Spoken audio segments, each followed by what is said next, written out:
My name is Bob Young, and I'm the Director of Industry Relations for the Petroleum Equipment Institute, headquartered in Tulsa, Oklahoma. I'll be serving as the moderator for today's presentation, and I want to thank all of you for registering and joining in today. Over 250 individuals have registered for today's program, so thanks again.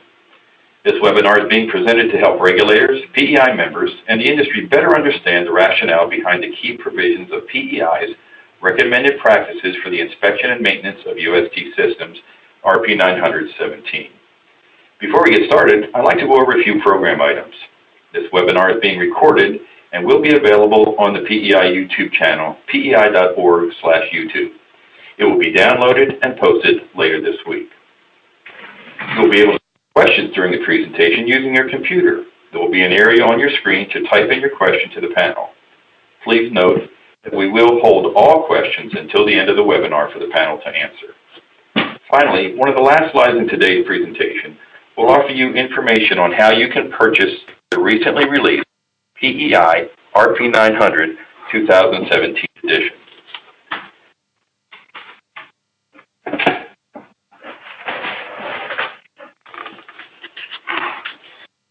The RP900 was developed by PEI's UST System Inspection and Maintenance Committee and published by PEI in 2008 to promote the proper inspection and operation and maintenance of underground storage systems, to enhance the longevity and trouble-free performance of underground storage tank equipment, to promote fire prevention and storage system safety, protection of human health and the environment, regulatory compliance and early identification of potential equipment problems, and also to reduce liability associated with the operation of underground storage systems. The recommended practice applies to underground storage tanks and associated equipment intended to store and dispense gasoline, diesel, and related petroleum products at vehicle fueling facilities.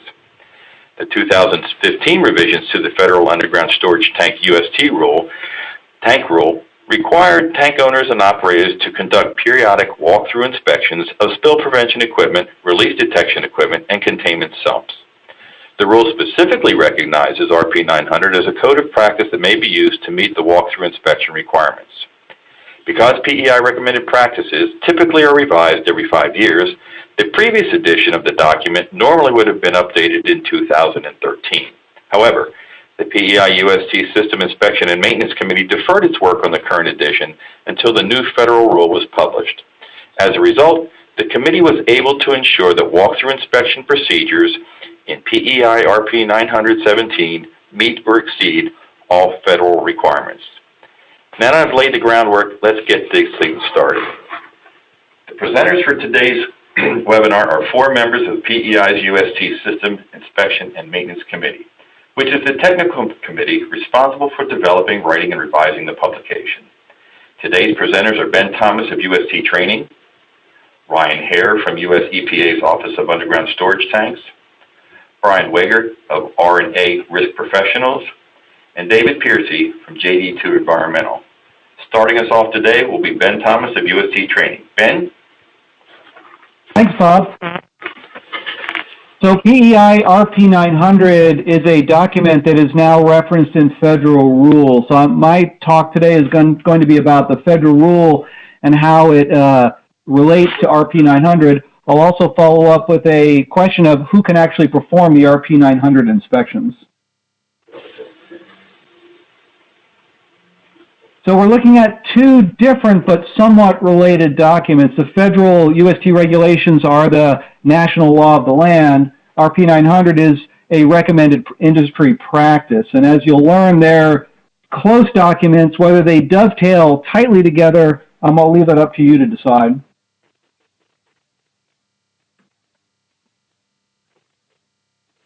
So 40 CFR 280 is a federal rule that covers virtually all things underground storage tank: registration, installation, monitoring, testing, release response, closure, and cleanup of systems. It's kind of a cradle-to-grave phenomenon. What it actually doesn't cover, PEI RP900 does. And so RP900 is a nationally recognized practice that covers the inspection and maintenance of UST systems.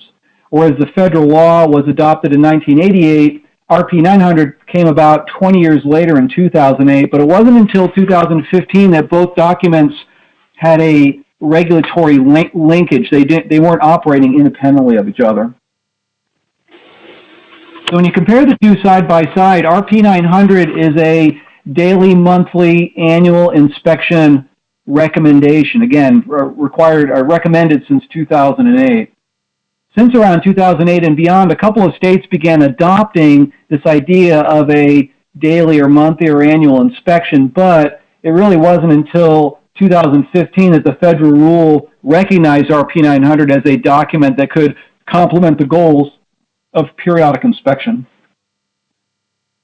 So basically, before 2015, they were really two independent documents. That the things that were in common prior to 2015 were basically nothing because there was no regulatory linkage to tie the two together. So 2015 was the big date that which federal law had some significant changes, including some of the things found in RP900. For instance, the 30-day walkthrough inspection was a recommended practice in RP900 back in 2008. Now it is a federal requirement, and many states are adopting those rules. Likewise, the 30-day spill bucket inspection, a recommendation in RP900, now the federal law of the land. Also, annual sump inspections, previously not in federal law, but recommended in RP900, that is now a common thing. And then lastly, the other thing that's important is the documentation of annual release detection function testing. So you're checking your leak detectors, your tank gauges, and so on. And so this is a standard that is not the actual function tests themselves, but the proof that that function testing was done. The testing protocols, as you may know, are found in PEI RP900 that was covered in a previous webinar. So what's interesting is that you've got two different sets of standards. One is a federal law, one is a national recommended practice. 40 CFR 280, the federal rules are actually silent as to who can do these inspections.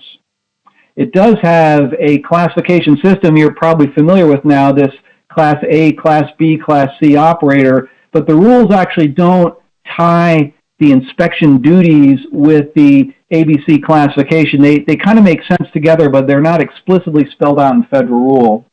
When you jump over to the PEI side, you'll notice that if you use PEI RP900, there are also three classification levels of people doing the work, but they're called something differently. In the language of PEI, there is a qualified person level 1, a qualified person level 2, and a qualified technician. I'm going to break down those three so you can kind of imagine how they work and maybe hold them in comparison to the Class ABC operator. So a qualified person level 1 can perform daily inspections. A daily inspection is not a federal requirement, it is a recommended practice in RP900. And it's basically a person who is trained to complete the daily checklist in RP900 by visually identifying basic problems at a UST system. So they're looking at the tank pad, they might be looking at the dispenser, they're looking at the tank gauge, really basic stuff. It's not stated anywhere, but you could kind of imagine a convenience store clerk or maybe a Class C operator being that person with sufficient training has been given the duties of doing the daily walkthrough. So the qualified person 1 is for daily. The qualified person level 2 is a person who has at least done level 1 work, plus they have been trained to complete the monthly checklist in RP900. They've been given instructions on how to do that monthly walkthrough, evaluate problems, perform simple functions involving equipment specified in level 2. So we could be talking about knowing different methods of release detection. They can maybe tell interstitial from automatic tank gauging for the facility for which they are doing work at.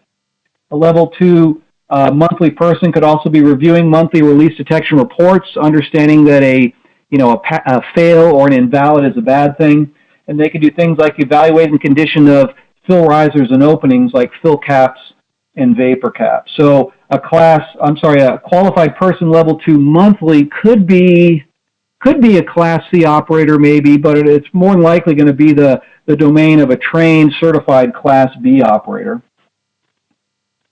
Now, the qualified technician is what we think about as our certified UST contractor, licensed UST worker. They're called different things among the different states. So someone who can do the monthly or the annual thing is a person who's been trained to complete the monthly and the annual checklist. If you've looked at RP900, you'll see that the annual checklist is quite involved and is really best covered by a qualified technician. So you're trained to inspect, test, evaluate, maintain systems that either could cause a vapor release or could cause an undetected release to become a big problem. A qualified technician doing monthly or annual inspections has also received appropriate certification. Maybe they're licensed in a particular state, and they've received training about safety checks. So when the system is inspected and put back online, it's put back on safely. And then a qualified technician only doing annual inspections would also have access to the tools and equipment necessary to perform the duties. And again, we're talking about our, commonly understood licensed UST contractor. They've got the tools, they've got the safety training, and they can do the work of an annual inspection safely. So what's interesting and perhaps a little frustrating is that you've got two different systems here, and you've got two different systems of who can do what. They're called different things. It's important to note that the PEI qualification levels for RP900 are really based solely upon relevant training. You have been trained to do level 1, level 2, and qualified technician stuff. EPA rules, the classification system, this ABC system, are based primarily on job function. So they're similar, but they're not exact. And so PEI RP900 says that UST agencies are encouraged to consider using RP900 when setting up inspection requirements, but the qualification levels do not correspond to A's, B's, and C's necessarily. So, I mean, the good news is there's a couple of systems to choose from. It's not an exact match, but I think you can look at these two systems and try to have something that works best for your individual company. So similar, but a little different, I guess, is the punchline. Up next is Ryan. He's going to talk about EPA walkthrough options. Thanks, Ben. Hello, everyone. I'm Ryan Hare from the Release Prevention Division at EPA's Office of Underground Storage Tanks. Next slide, please. As Ben mentioned, 40 CFR 280 first adopted the periodic operation and maintenance walkthrough inspection requirements for the US systems in the 2015 Federal US regulation. The 2015 regulation was the first update to the federal regulation since the original rule in 1988. The 1988 regulation largely focused on required equipment for US systems. After decades of experience in the program and new developments in equipment and in fuels, the 2015 rule expanded on the requirements in the 88 regulation by focusing much more on the proper operation and maintenance of US systems and required equipment. So the federal rule in 40 CFR 280.36 gives 3 options to owners and operators to meet the requirement for periodic operation and maintenance inspection requirements.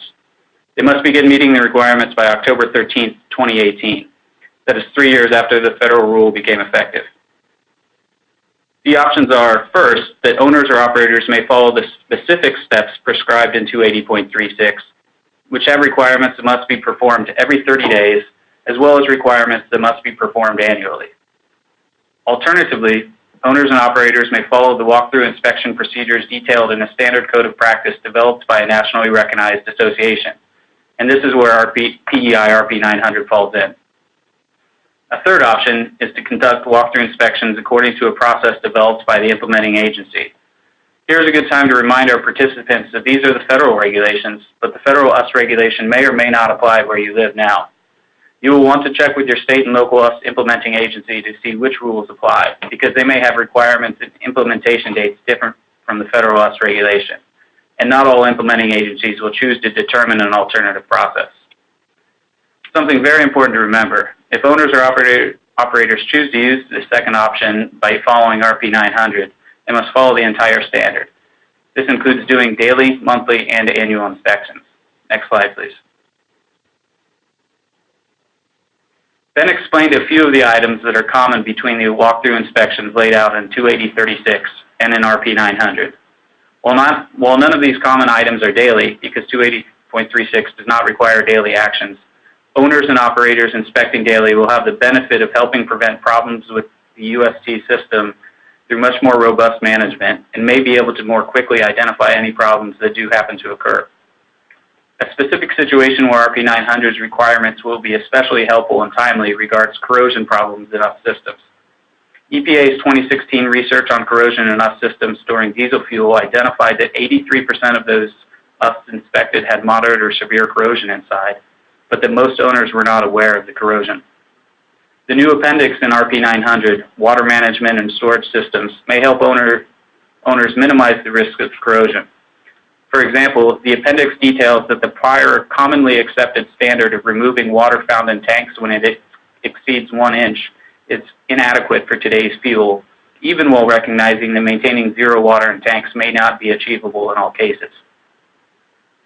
RP900's daily inspection requirements, like checking with employees for reports of slow fuel flow and looking inside the fill pipe, may help owners more quickly identify situations where unseen microbial influence corrosion is beginning to cause issues inside of your system. This version of RP900 also added 3 specific steps during annual inspections to help with corrosion: drop tube shutoff valves and ball float valves inside of tanks, as well as components and tank top sumps for systems storing ethanol blended gasoline, should be specifically checked for corrosion, which could cause problems with operability or serviceability. Next slide, please. A few final things. First, there's a small difference between the federal regulation and RP900 in terminology. The federal regulation requires certain activities be accomplished every 30 days, but when one follows RP900, the terminology says monthly. This may allow a slight bit more flexibility for scheduling of inspections. The federal regulation requires owners and operators must maintain records of walkthrough inspections for 1 year, no matter which of the 3 options they choose. Owners and operators following RP900 and using the checklist will ensure that they can meet this requirement, so long as they properly document the actions taken and save those checklists. Finally, again, it is very important to rehash that we are discussing the walkthrough inspection requirements in the federal US regulation. Owners and operators should check with their implementing agencies for the current and upcoming requirements where their US system is located. So thank you. Now I'll pass the mic off to Mr. Brian Wiggert to give you an owner and operator's perspective of RP900. Thank you, Ryan. I've had the honor of being an owner-operator for about 20 years. I am no longer an owner-operator, but I do work with owner and operators on a daily basis. And one of the things we look at as an owner-operator is why do we have to do these things? And what is trying to be accomplished with the new rule and with our RP? And that is prevention and detecting releases early. So with RP900, we want to check the proper operation and maintenance of your UST system, because that's the main cause of new releases according to the EPA's rule. Next slide, please. And always with interpreting new rules and why they're implemented, of course, the most important thing is to prevent environmental impact from a release. And then secondary to that is the follow-up of all the financial losses you can incur as part of that release. If you don't maintain your equipment in compliance, you risk fines and penalties from regulatory agencies. Anyone who's had a release understands the amount of time and money involved in a cleanup, and that's why prevention is imperative. The old saying, pay me now or pay me later. It's a lot less costly also to schedule your repairs and maintenance at your time as an owner-operator rather than when you're in crisis management after you've had a release.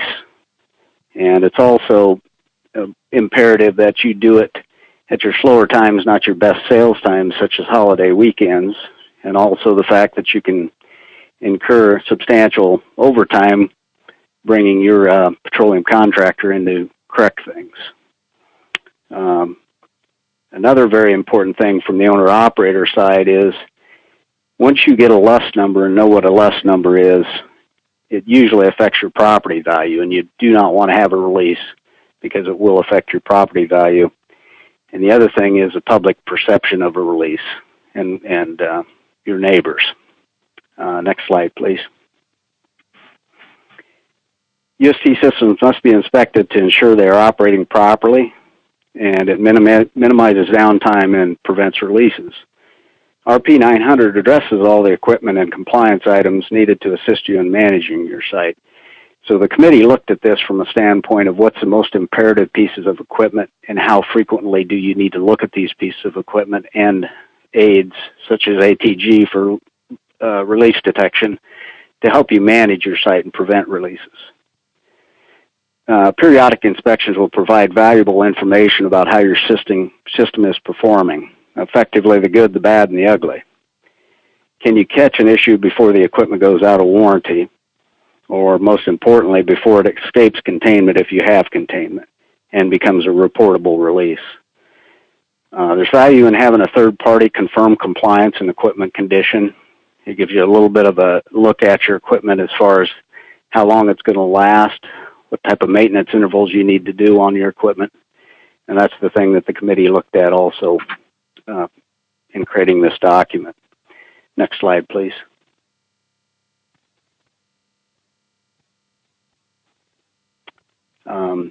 The process. RP900 helps you focus in the right areas and intervals, as I'd mentioned, to identify issues with equipment you rely on to protect against releases and downtime. Most commonly, what can be prevented? How can it be prevented? Your ATG, if you have one, is a very important piece in prevention and letting you know whether you're passing tests or not. Make sure your ATG is not an alarm. I've always said as an operator, if you've got a slow flow problem at the pump and the customer's telling you about it, you have a problem. You need to bring your service provider in to correct that problem. Ignoring these issues day after day can cost you in more ways than one.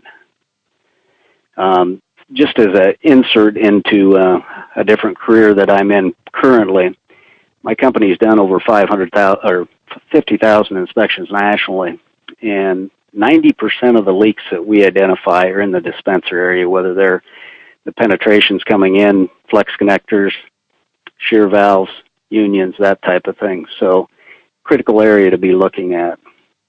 And also, what condition is your equipment in? Is it failing? Is it about to fail? Your petroleum contractor can help you identify those issues and hopefully correct them before you get to that failure point. You do not want to get there. Next slide, please.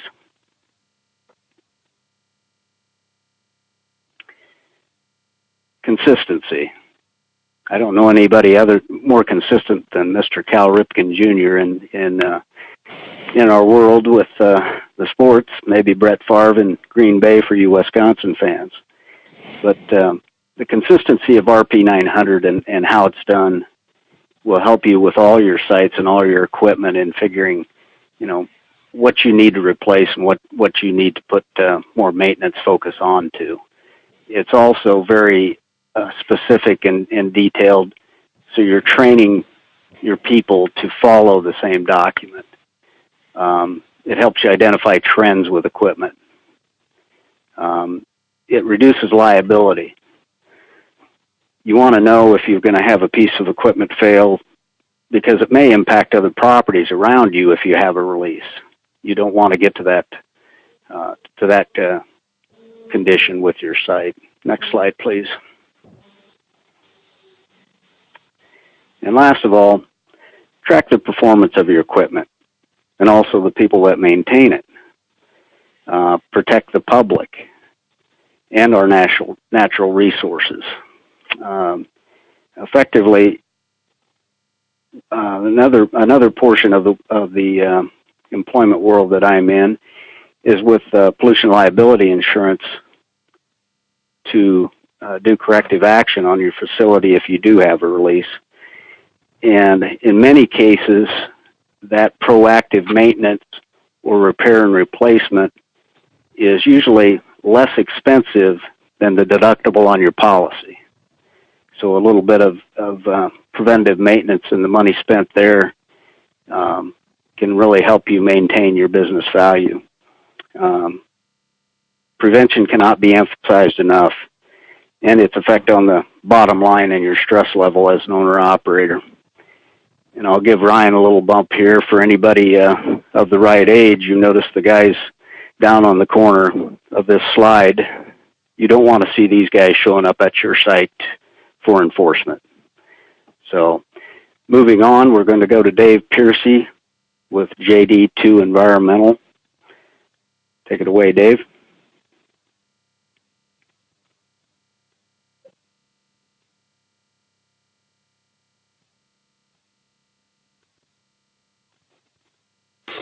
Dave, have you muted your phone?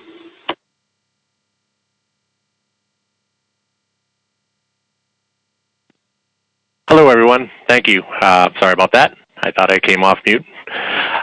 What I'm doing today is to kind of show you what we're seeing out in the field when we're doing inspections, some of the problems that we're seeing, and what happens hopefully by doing these daily, monthly, and annual inspections.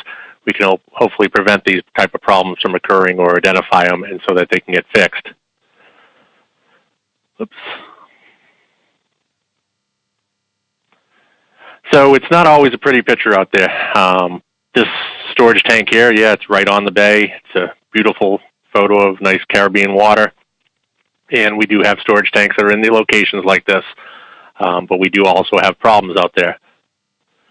So what we need to make sure is that when we're out there looking at things, we identify these problems. And one of the biggest problems that we have out there is with spill buckets. Kind of the consistency that we've seen with spill buckets over the years is that they have a life of about 7 to 10 years. There's a lot of damaged spill buckets out there, and if they're not taken care of, they end up looking like this. This is actually from a tank that was operating, still in operation, and this was the spill bucket that was being used with a lack of spill bucket. So by looking at these spill buckets on a monthly basis, we can start to identify problems with corrosion, such as what we had here, or maybe a crack or a hole that's occurred maybe from ice or snow being inside the spill bucket, or constant water being in the spill bucket, or actually just corrosion from a mixture of water and the fuel that's in that spill bucket. So we want to identify these problems before it's too late, before we get to the point of where we're having a release from that spill bucket. So what RP900 does is it provides us guidance on what we need to look at and inspect. And as it was pointed out earlier, we're talking about a daily walkthrough inspection, very simple type of inspection that just kind of looks at the general output of the tank area just to make sure there's no problems, that a cover has been maybe missing from a snow plow, or a vent pipe maybe has been hit by a car backing up into it. Whereas then we get into our monthly inspections where we're a little bit more inclusive, where we're looking at underneath covers, looking at spill buckets, looking at sumps, doing those things, kind of identifying any potential issues or problems that we may have. And then the annual inspection where we have a qualified technician coming in, kind of going that next step, kind of looking at everything, even testing things out to make sure they're working properly.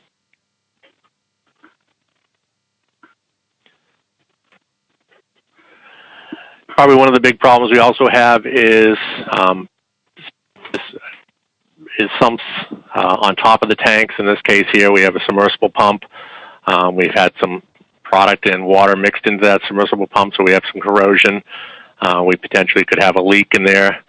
So part of the requirements is that we do a monthly inspection of that sump if it's not monitored by some sort of ATG sensor. So on a monthly basis, someone's going to be opening that cover up, looking in there and doing a visual inspection. Of course, if we have it hooked up to that ATG, that could count as our inspection. We want to make sure we maintain these sumps, make sure they stay free of water or liquid, any type of liquid that could cause corrosion.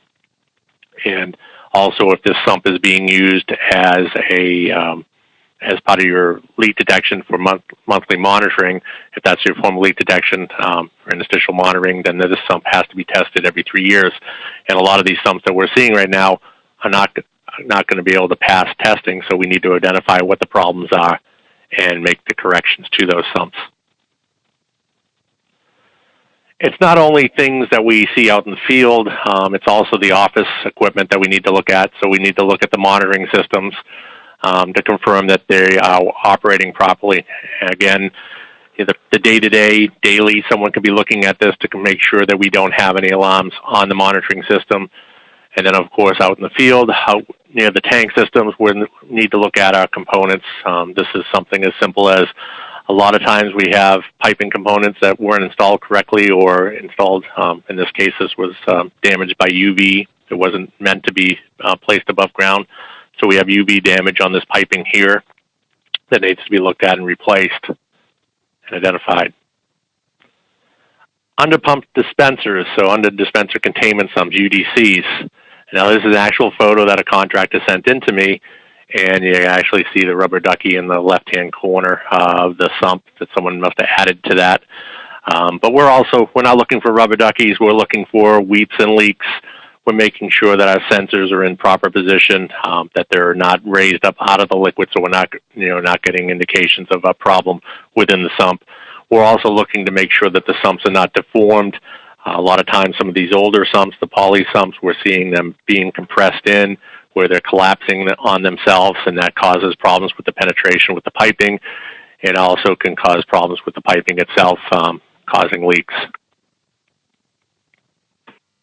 Your overfill devices, everything from your overfill alarms to your overfill prevention control devices in the fills, we need to be looking at those to make sure that we don't have obstructions in there, which in this case here, we have a photo here showing a gauge stick that seems to be a common occurrence with operators of tanker truck drivers coming out, and if they need to get that load into that tank and to make it fit, they know that they can get an extra 5% in there, since the overfill devices you normally set at 95%. And so they'll stick a gauge stick in there and then proceed to continue to fill the tank, and then a lot of times that they end up overfilling the tank, which causes then a problem with a release. Other things that we have at the sites is when you have problems with things that are not quite identifiable. Here we have a submersible STP pump, and it's totally backfilled. So we know, if I'm looking at some paperwork on this site that's identified this piping as being single wall fiberglass, I can't even see that by identifying this. So in that case, I know I probably have, and I do have metal components that are in contact with the soil, which is a problem with corrosion. That needs to be corrected. So in this case, not all STPs, there hasn't been a requirement that all STPs have to be within sumps, but they do need to be installed properly so they don't have we don't have corrosion issues. So this is something here where this sump, or we need to make a sump or something to hold back the soil so that it's not in contact with the components. So we need to know what's on site, from how many tanks we have on site, what type of tanks. If we don't know what type of tanks we have, how are we going to do proper leak detection? So we need to know if we have double wall tanks, then maybe we're doing interstitial monitoring. If there's single wall, maybe we're doing in-tank testing or SIR or some other method. We have dispensers on site. We're going to do our monthly inspection of the dispensers to make sure we don't have any weeps or leaks underneath those dispenser systems. Where the ATG is located, so that way if there is an operator C at this facility, if he hears that alarm going off, that he knows to tell the AB operator to tell someone that there's a problem at the location here, and so that it can identify that.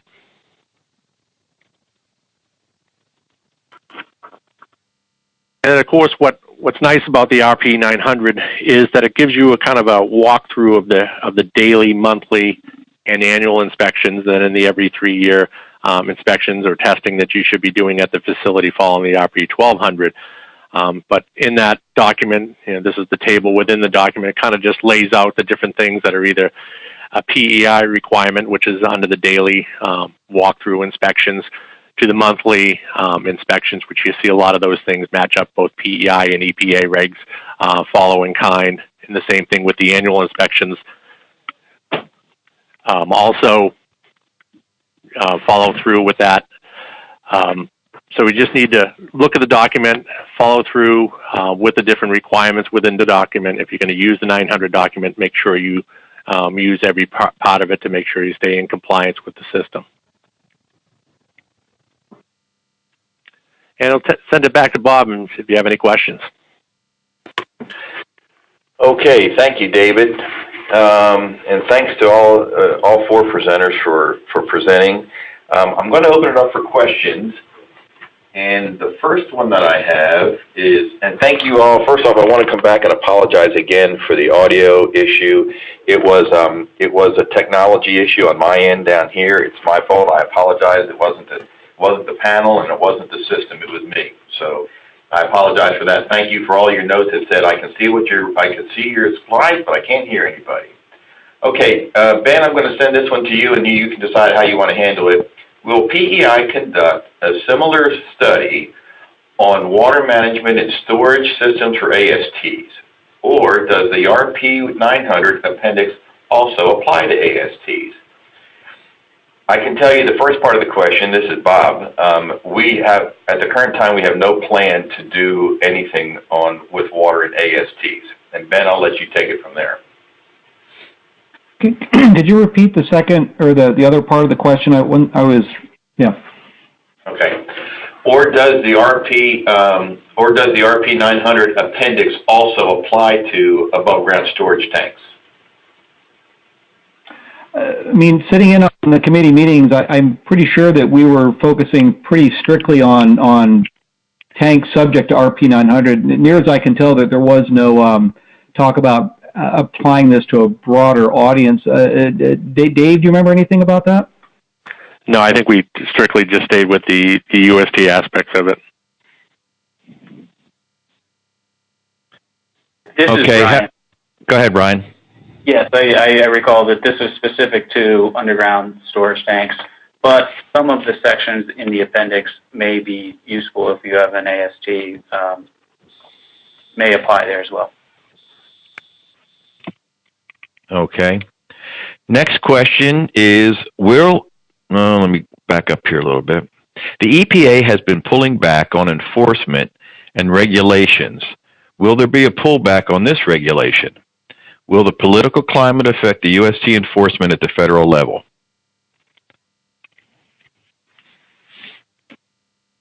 Ryan, Go ahead, Ryan. Start off with it. We don't know anything about that. We can't answer that question. That's above the level of our office. Okay. I mean, this is Ben. There is a proposal to significantly reduce the budget for enforcement dollars to go out to the states, and so I mean, it may be a practical thing. The pullout, as it were, might be a function of funding, and so my understanding is that if the deep budget cuts proposed for EPA enforcement dollars to states in fact goes through, I think many states are going to be left without the ability to perform adequate enforcement. But that's a bit of forecasting there. I think that all remains to be seen. Okay, next question. Who can train a qualified person or technician?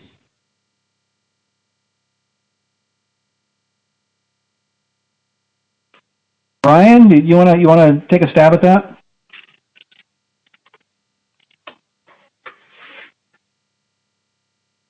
I'm sorry, did you say Brian or Ryan? I'm sorry, Brian from Wiggert. Thank you.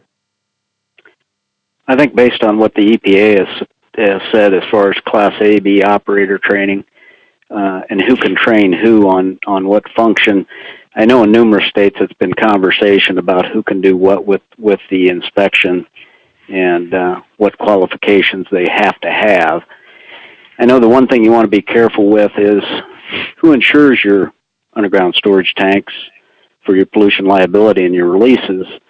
I know there was early conversation at the one meeting I was involved in to where a Class C operator was told by a regulator that they could pull the ATG probes. And I had to insert my objection to that. I think you need to be qualified and approved by the manufacturer to be doing the work on the ATGs because they're such a critical part of leak detection and prevention. So it could be a state by state also, but use some practicality. Make sure that you aren't doing something that's going to be detrimental to your coverage or other issues with your equipment.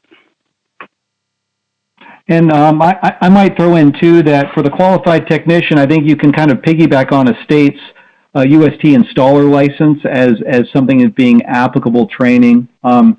When I do AB operator training, I've been providing RP900 as a handout for Class AB operators since it first came out in 2008. And so, possibly if someone's got AB operator training and trained specifically or given the documentation for the daily, monthly, annual form, that might suffice. But the PEI RP900 doesn't actually talk about how those people get the training other than that they are trained.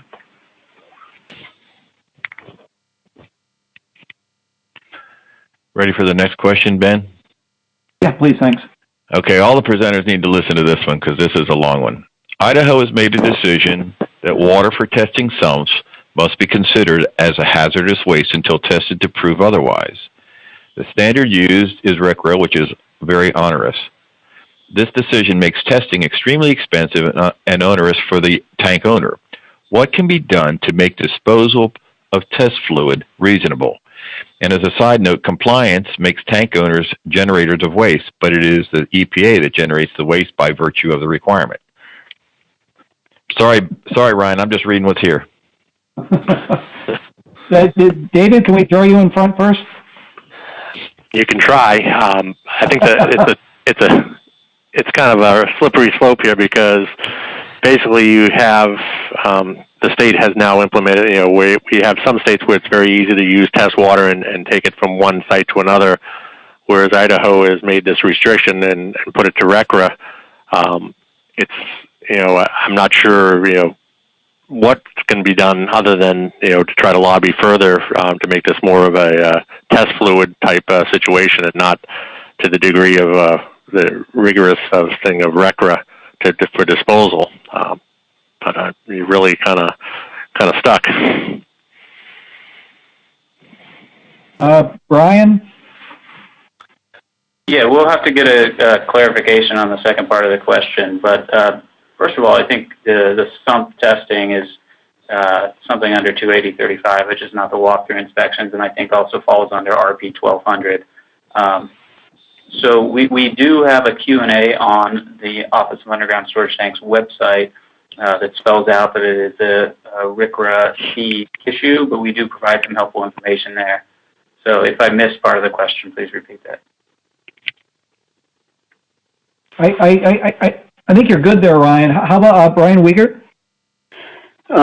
Ben, I would say from the owner-operator standpoint, once again, in maintaining your assets, the concern would be making sure that test water, if it's brought on site from another facility, that you're not inheriting somebody else's issues.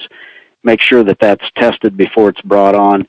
If you have a brand new site and that test water gets out of your containment in one way or another, you want to know that test water is clean and that it's going to cause an environmental impact or cause a site investigation and a cleanup.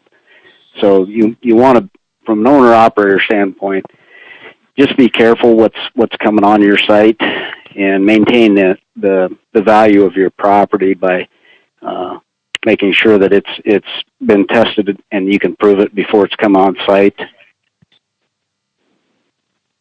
I know that the testing of sumps is one of the more difficult, and I think it was one of the more controversial regulations that was adopted. I suspect this will be just part of the growing pains as we go from 2017 to say 2020-25. I want to think a lot of this stuff will get figured out over time, but it would make sense that this would be one of the more difficult things given the amount of potential oily waste generated during any particular test. I really, Bob, and the person who asked the question, I think the jury's still out, and you should continue to work with that state agency to see if there's some reasonable alternative. So we're not having a regulation that creates discourages us from wanting to do the right thing. Okay, the next one is to summarize. The level 1 is qualified to do daily inspections. The level 2 is qualified to do monthly. What determines if they are qualified?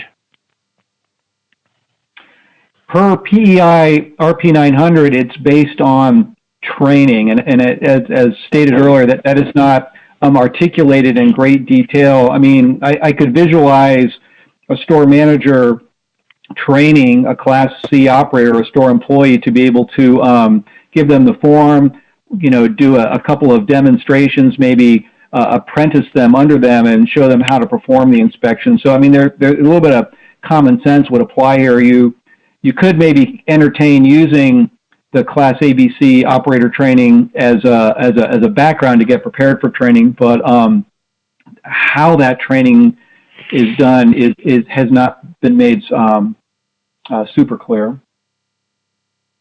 Dave, anything to add to that? Well, I think, when Brian talked and Ryan talked, it was, pretty much, I think for the level 2 qualified person, we're looking at that, B operator, because there you're talking about understanding your leak detection at the site and how it works and what to look at. It's when we get into, I think, the technician portion where you're really looking at someone that has that certification from the manufacturer to be able to pull the probes, test the probes, and things like that. I think you're going to have some limitations with some of the states that do have requirements for certification for certified installers, which was mentioned earlier. So it's not defined exactly. I think it's going to have to work itself out based on, it's almost what people can be trained to do, like the AB operators, what they're capable of doing, and then that third party that may come in to do the annual stuff for them. Brian Wiegert, anything to add? I guess the thing I would add on there always is, what are you trying to accomplish? Do you have somebody qualified to look at a spill basin and understand, or for that matter, a fill riser with an automatic shutoff in it? Do they understand these devices? Will they understand what the issues are? Kind of like what you do, Ben, on your website, is identify the issues. Obviously, having somebody look at these pieces of equipment without maybe some manufacturer training in the background and some help from your contractor or your installer and what can go wrong would be helpful. So, yeah, that's the thing I would say is make sure it's a qualified person. A lot of owner-operators do have on-site staff that does maintenance and service work. Sometimes they would be adequately trained to perform some of these functions. But, the other thing is make sure your safety is the biggest thing. When you're out on a driveway, make sure they're trained in safety so they aren't in harm's way when vehicles are moving back and forth on the property. Ben, I've got another question going back to that test fluid. The question comes back to us is this determination basically what Idaho said? Is this determination the same for other states, or have other states made a determination that is less restrictive and less expensive? Anybody want to respond to that? Brian Wiegert, can we jump back to you? And I'm curious what's happening in the Midwest. In the discussions I've had with the regulatory agencies on that issue, it is a hot item for owners and operators. A lot of the owner and operators understand the issue of making sure that the test water that's brought onto their facility is not a problem to begin with. They've got enough issues with prevention and keeping their leak detection working properly and warning them about items. And the last thing you want to do is have something brought on site that hasn't been tested. I know from putting my other hat on from our insurance company standpoint, if you release that water on site, does the regulator see that as a release to the environment that causes a site assessment issue? Obviously, if you're using fresh water on your own site, you've got a better understanding of what your starting point is. And then also, from an insurance standpoint, we strongly recommend that you don't bring that water on site and reuse the water, because you want to know what your site, what's happening at your site, and you don't want it to get outside the containment, or if there's an equipment problem to where it was released on the driveway. you wouldn't want to have that issue either. So it is a complex issue, unfortunately. And as Ben said, I think as the equipment manufacturers develop more equipment, maybe this will go away on its own. Ben, I want to jump to this last question before we have our closing remarks, and it's back to the microbial contamination in regards to diesel tank corrosion. One thing I've heard with diesel biofuel is biofuel is they are subject to easy microbial contamination, which can cause severe corrosion issues in the tank. Are there any kinds of biocide remediation or any possible future studies with reducing these or identifying the exact issue? Seems like corrosion is inevitable with acidic acid production, which is problematic for steel and fiberglass tanks. Who wants to have that one, Ben? I was going to give that to Ryan. It's a little outside the scope of this talk, but fortunately, Ryan with EPA headquarters is you're on the alternative fuels group, right, Ryan? Yes. So I can speak to that. There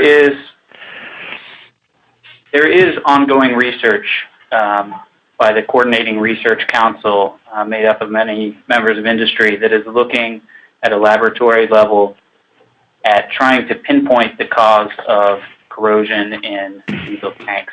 There have been 2 major studies to date that have led a lot of information, both about possible hypotheses about the cause, as well as understanding the scope and extent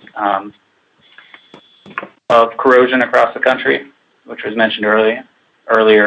But the cause is not yet pinpointed. Biofuels, biodiesel could certainly be playing a role. I believe that's one of the things that is being tested in this 3rd phase of research. Thank you, Ryan.